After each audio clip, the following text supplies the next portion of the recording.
Make sure y'all stay on point with The Puncher's Point.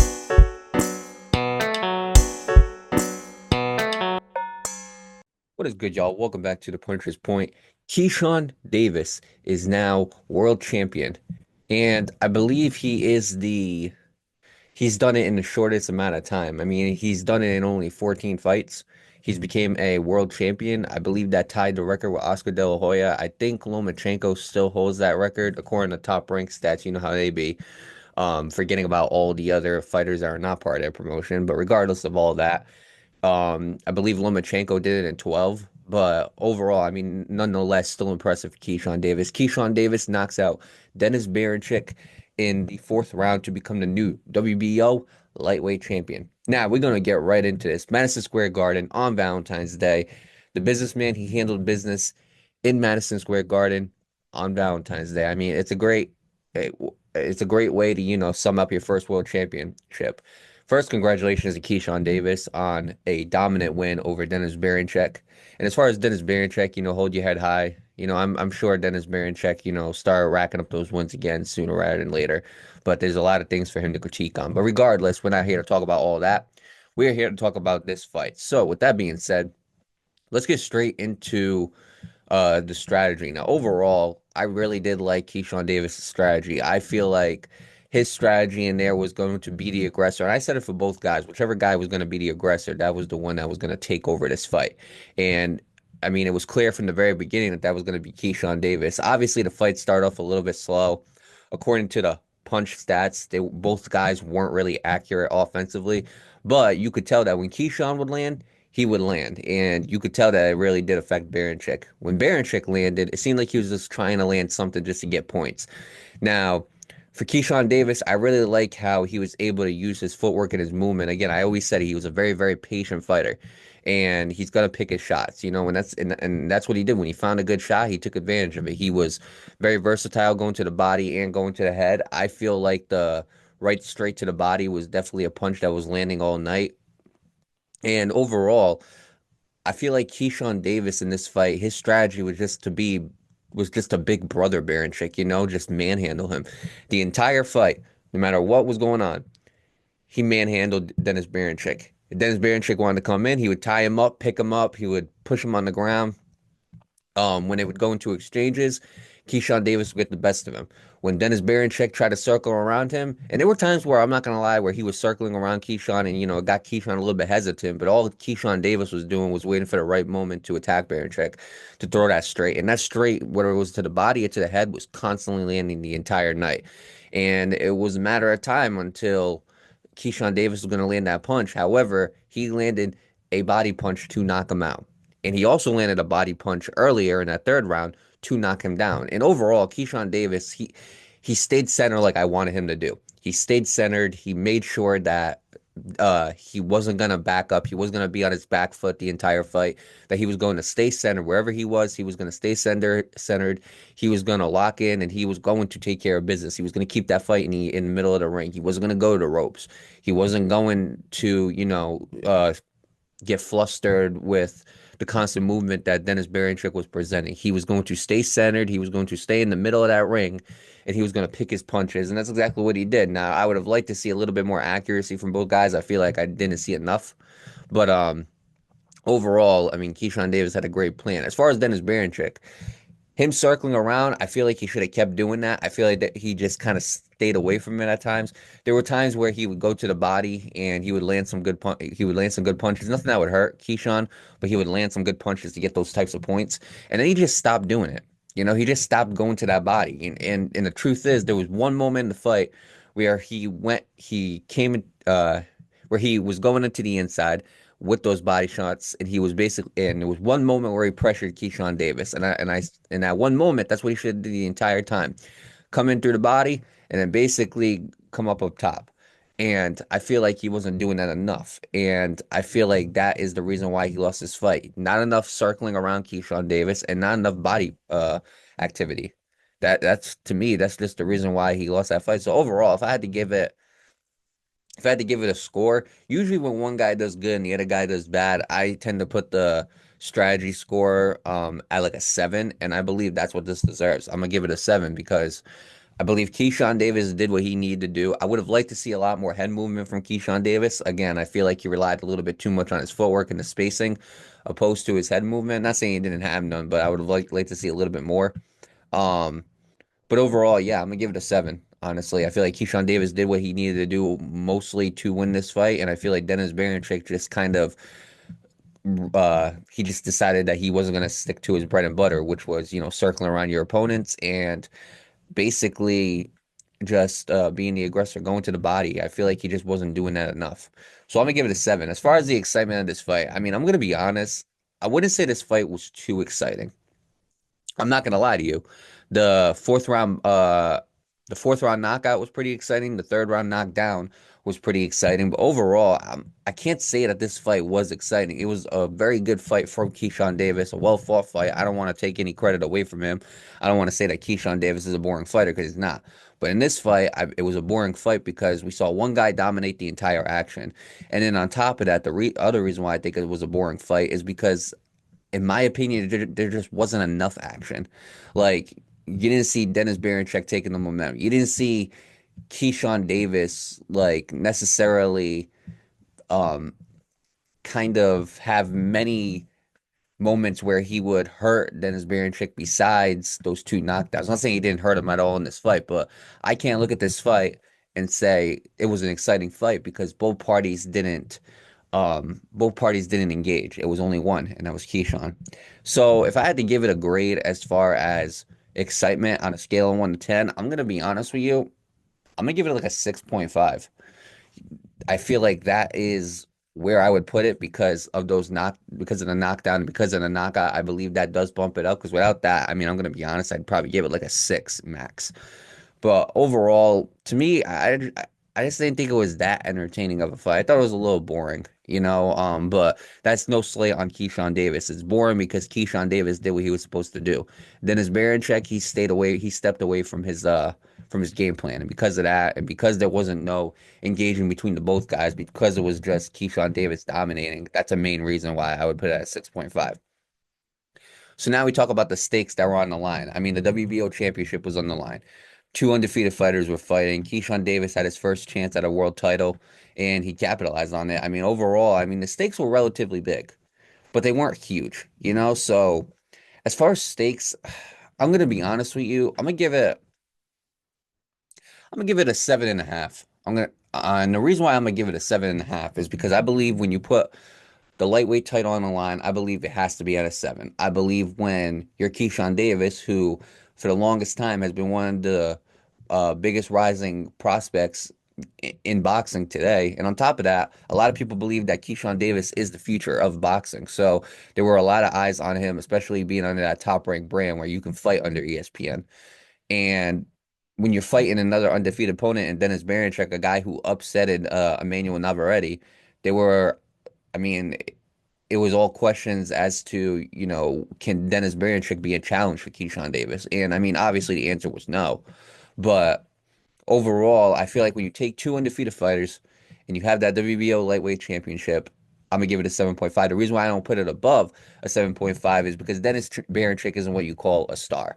Dennis Berinchyk is another top ranked fighter, and top rank is gonna put top ranked fighters with top ranked fighters most of the time, 9 out of 10 times. I mean, it's just the way it works. It's just the way the cookie crumbles. So overall, I got to give it a 7.5, and I feel like that is an appropriate place to put it as far as like the stakes that are on the line. Like now, if Keyshawn Davis was fighting somebody like a Shakur Stevenson or a Tank Davis or a Lomachenko, somebody who has a relatively great legacy, then that goes up.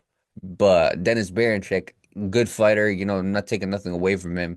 Obviously a world champion, but the legacy is just not there for him. And I feel like because of that, the stakes aren't as high as what they should be. So 7.5. And then last but not least, impact. How does this impact boxing? And I'm gonna be honest, I mean, the impact for this fight overall, if we're talking about the division, big impact. If we're talking about boxing, it potentially has a good impact as well. Now, do I think this is going to put Keyshawn Davis in the top 10 pound for pound? Possibly, but I'm gonna lean towards no. And the reason why is because it's not because Keyshawn Davis doesn't deserve that top 10 pound for pound.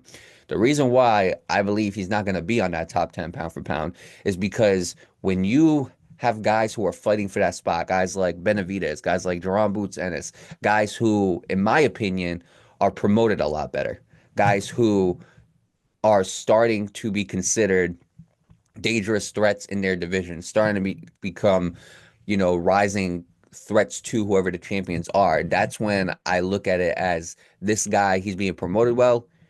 He's David Benavidez is obviously a big trash talker. He backs up everything he says. Obviously, the power more, in my opinion, Benavidez is a more exciting fighter than Keyshawn Davis. You go to Jaron Boots Ennis, a guy who's always had a lot of questions regarding him, but overall a number one champion in his division. You got somebody like Jesse Bam Rodriguez, who's in that pound for pound Junto Nakatani. I mean, there's a lot of guys who are fighting for those pound for pound rankings, and I wouldn't be surprised if Keyshawn Davis is on that list, on that pound for pound list. But I'm gonna say no. But overall, if you're asking me for the impact, I'm gonna give it an 8. And the reason why I'm gonna rate it so high is because we have a new lightweight champion, and we have a guy who's got a personality like Keyshawn Davis. We have a guy who, when you look at the lightweight champions, he's in a category where a lot of guys, a lot of big personality guys, a lot of well-accomplished guys. I mean, Davis just won his first world title.